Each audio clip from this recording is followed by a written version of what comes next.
everyone, and welcome to English Pod. My name is Marco. Hi, everyone. My name is Catherine. And today, Marco, we're talking about money. That's right. We're going to take a look at another lesson about money, but this time we're going to learn a little bit more about coins in the United States. That's right. Different coins, so different sizes and shapes, they have different names because they represent different amounts of money. So today we're going to learn the names of those coins, and we're also going to learn a little bit about British money. So let's check out the dialogue.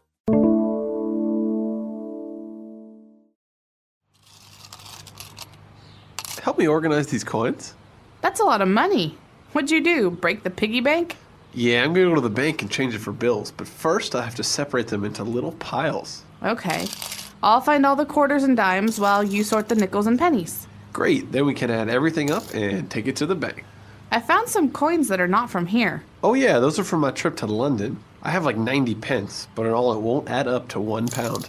Are you sure the bank will change these coins for you? Hopefully.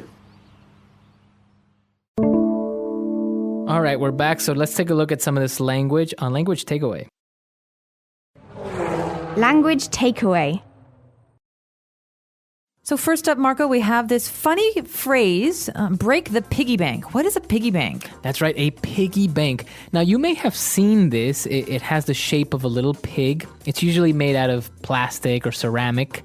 And it has a little hole at the top where you can put in coins and just basically save your money there. All right, so this is a pig-shaped bank, Right. but it's a bank you keep in your room. Mostly children have these, right? Yeah, so if you want to save your change or you want to save some of your coins that you have or teach your children about saving money, then usually they have a little piggy bank where they can store their money. So when you break the piggy bank, usually these were made of ceramic. So to spend the money, you have to decide when it's very, very special or important. So you have to break the entire bank. Right. And that's when you take all the coins you've been saving. Exactly, because they didn't really have a little hole where you could take it out from. So when you wanted to take your money out, you literally had to, break it. Break it. All right. So that's the piggy bank. But what do we store inside a piggy bank? We don't store bills, do we? That's right. No, we store coins. So this is an interesting word, bill, like the name Bill Clinton, for example.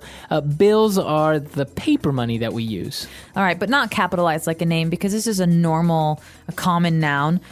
Bills represent all paper money. So I could ask for change. Could I have the change in bills, please? That's right. And if I'm at a store, they'll give me bills, maybe a $5 bill, or $10 bill. And this also counts for other currencies. So if I'm in China, I might get my renminbi, my yuan, in bills. So it's just a general name for paper money. That's right. So, but what we store in the piggy bank are coins. Now, talking specifically about the types of coins or the different amounts that these represent, let's take a look at those more in detail. All right, so first up, we've got quarters. Now, this should be pretty easy if you know your time, because a quarter is 1/4 of something. So if we're talking about money, it's a quarter of a dollar or 25 cents. That's right. So 25 cents or a quarter of a dollar or 1/4 of a dollar, we just call it a quarter. So, most machines or payphones, you need to insert quarters. That's right. So you can recognize the quarter because it's the biggest coin and it has a big eagle on one side. And on the other side, it has George Washington's head. George Washington, that's right. Now, the next in line or the next coin that we're going to take a look at are dimes. Dimes. Now, these are also recognizable because they're the smallest coins, but that does not mean they're the smallest amount. Right. Dimes are actually the second largest. They're 10 cents. They're 10 cents or 1/10 of a dollar. And so you can say they're 10 cents or you can say dime. So do you have, I don't know, if you have 10 dimes, that means you got a dollar. That's right. 10 dimes equal $1. And the face on the dime is Thomas Jefferson? Alexander Hamilton. I don't know. No, he was the first, he created basically the Department of the Treasury, but Thomas Jefferson is on another coin, and that's what we're going to look at next. That's right, the nickel. The nickel is like the metal, nickel. And so this one is a little bit bigger than the dime, but not as big as the quarter. Right. I think it's a little bit thicker, maybe. It is thicker, but it's not as much money. A nickel is 5 cents. 5 cents. So 1/20th of a dollar. That's right, 1/20th of a dollar. So this is what we call a nickel. So you would call this coin, you would say, hey, do you have any nickels? Dimes and nickels usually go together. I don't know why. Nickels and dimes. Nickels and dimes. He's counting his nickels and dimes means he doesn't have very much money. That's right. And then on this coin, you have the face of Thomas Jefferson. That's right. Okay. And finally, we have the only coin that's not silver colored. It's actually more of a copper color. That would be the penny. The penny, that's right. 1 cent or 1 penny is the smallest of the coins, and actually you need 100 of these to make $1. That's right. So this is very unique because it's a different color. It's the smallest amount. And the face on this coin, do you know this one? Yes, this one is Abraham Lincoln. Correct. All right. So we've got all these important people. All of them were presidents, actually, except for Alexander Hamilton. That's right.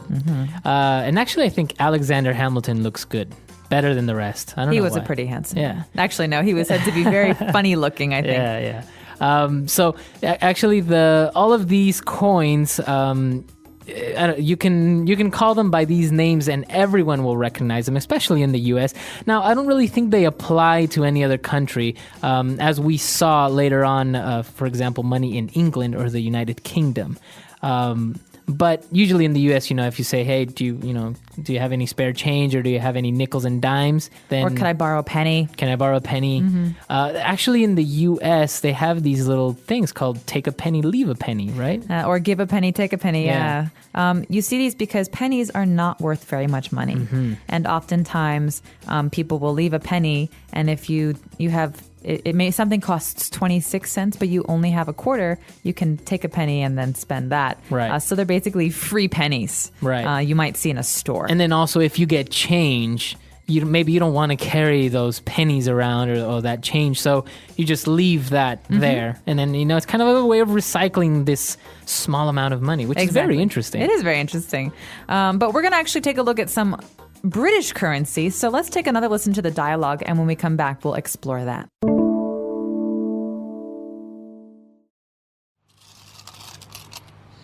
Help me organize these coins. That's a lot of money. What'd you do? Break the piggy bank? Yeah, I'm going to go to the bank and change it for bills, but first I have to separate them into little piles. Okay. I'll find all the quarters and dimes while you sort the nickels and pennies. Great, then we can add everything up and take it to the bank. I found some coins that are not from here. Oh yeah, those are from my trip to London. I have like 90 pence, but in all it won't add up to £1. Are you sure the bank will change these coins for you? Hopefully.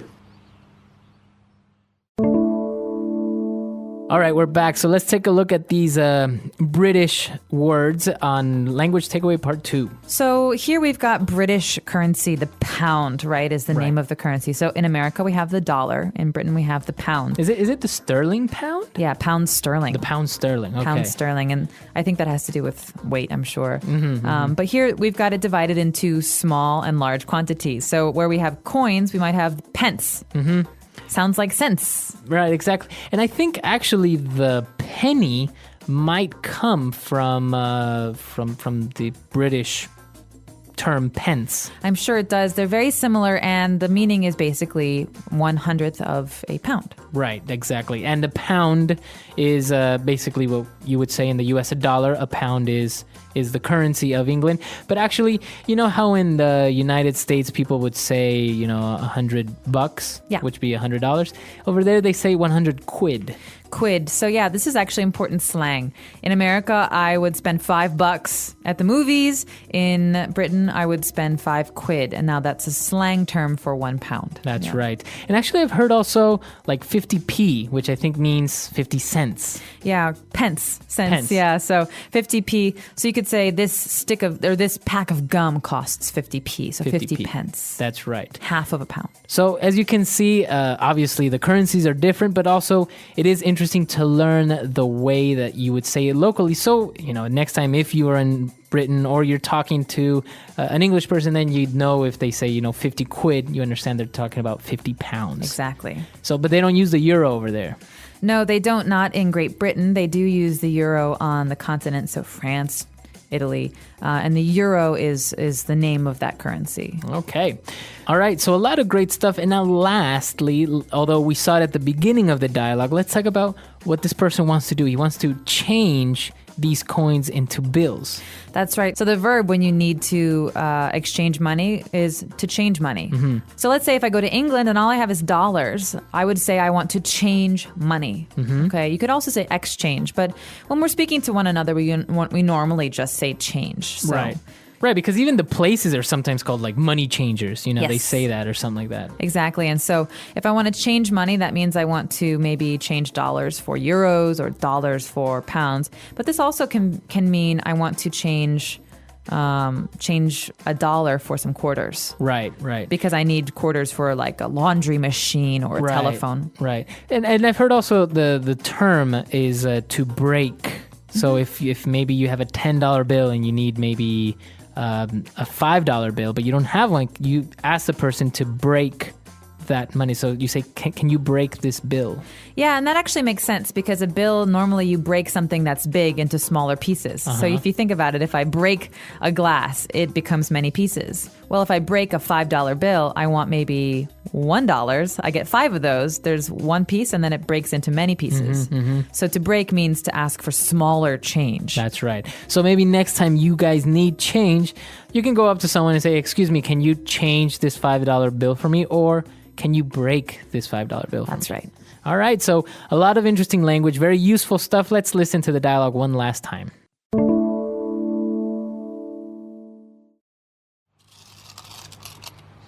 Help me organize these coins.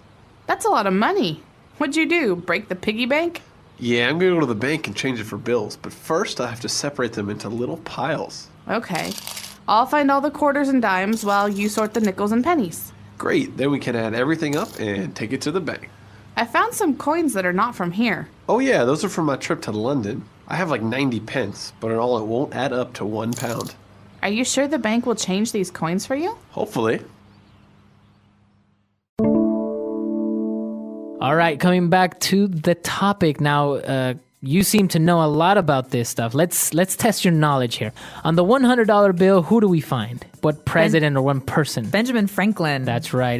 But he wasn't a president, right? He was not. He was a very important figure in American history. Many people are familiar with the story of Benjamin Franklin and the kite with the key on it. So he discovered electricity. That's right. He was a very important inventor and also an important person when it comes to the creation of America. That's right. Now, the smaller of the bills would be the $1 bill. And actually, now you have a $1 coin as well. But on the $1 bill, do you know who's on there? I think is George Washington also, I think so, right? yeah. So he's on the quarter and on the $1 bill. We like to recycle our presidents. The $20 bill then would be Abraham Lincoln, right?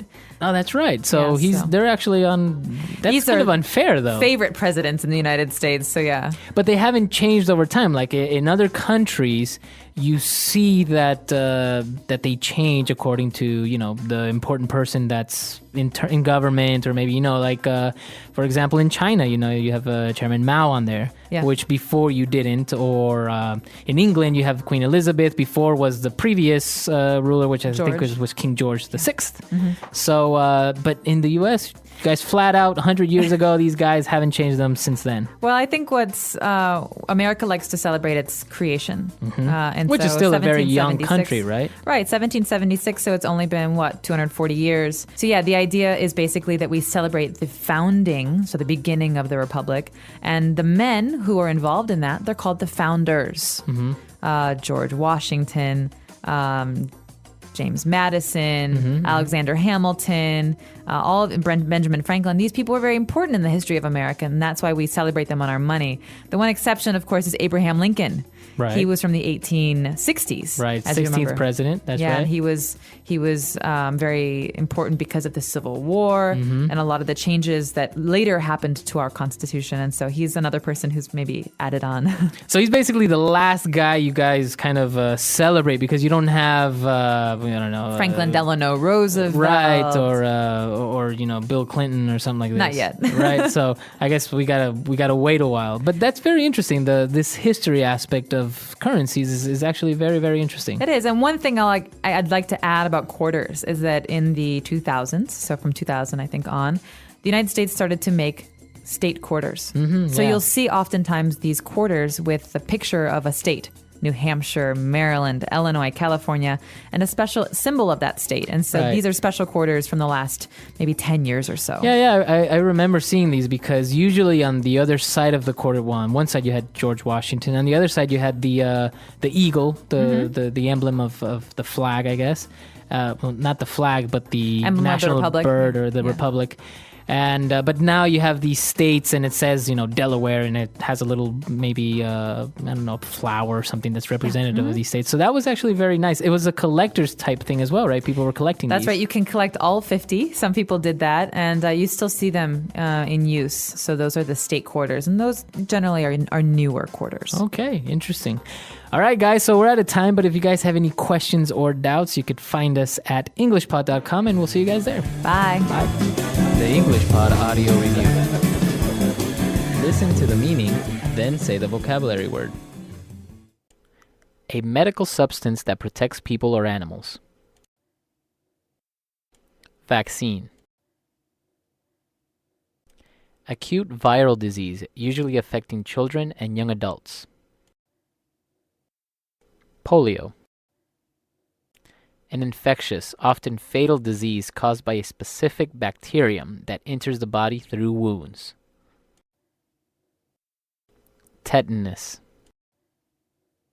Inflammation of the liver caused by a virus or a toxin. Hepatitis. A mild contagious viral disease characterized by fever, mild upper respiratory congestion, and a fine red rash lasting a few days. Rubella.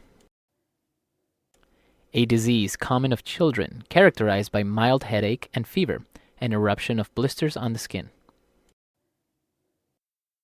Chickenpox. An acute infectious disease occurring mostly in children, red spots being a common symptom. Measles. Characterized by inflammatory swelling of the other salivary glands. Mumps. Let's try that faster. An acute infectious disease occurring mostly in children, red spots being a common symptom. Measles. A disease common of children, characterized by mild headache and fever, and eruption of blisters on the skin. Chickenpox. A medical substance that protects people or animals. Vaccine. A mild contagious viral disease characterized by fever, mild upper respiratory congestion, and a fine red rash lasting a few days. Rubella. Inflammation of the liver caused by a virus or a toxin. Hepatitis. Characterized by inflammatory swelling of the other salivary glands. Mumps. An infectious, often fatal disease caused by a specific bacterium that enters the body through wounds. Tetanus. Acute viral disease, usually affecting children and young adults. Polio. Now say the word and hear it in a sentence. Polio.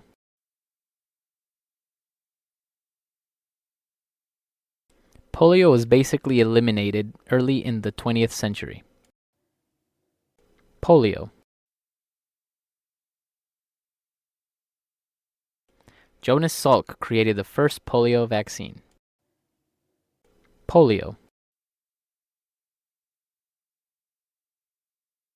If untreated, polio can cause paralysis.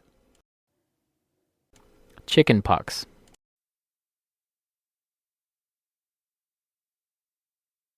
My entire class got chickenpox when I was in the 3rd grade.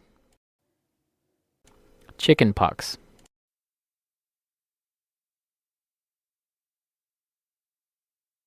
Chickenpox is not a fatal disease, but it is very irritating. Chickenpox.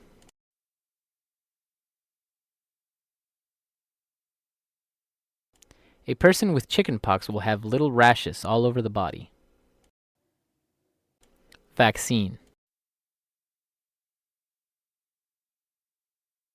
Scientists are working on an AIDS vaccine. Vaccine.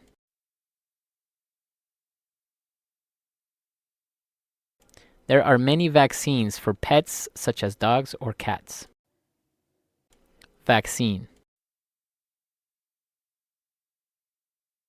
The flu vaccine is very popular in winter. Hepatitis.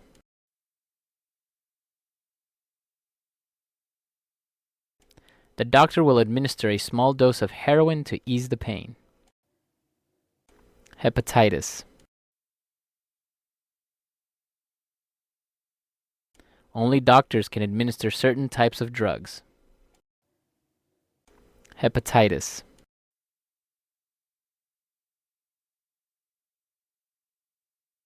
An antibiotic may be administered orally or by an injection. Measles. Measles are also referred to as rubeola. Measles.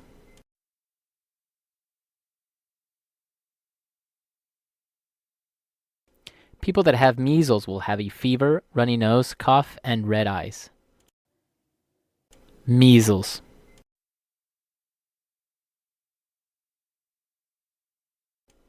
There was a recent outbreak of measles in Boston.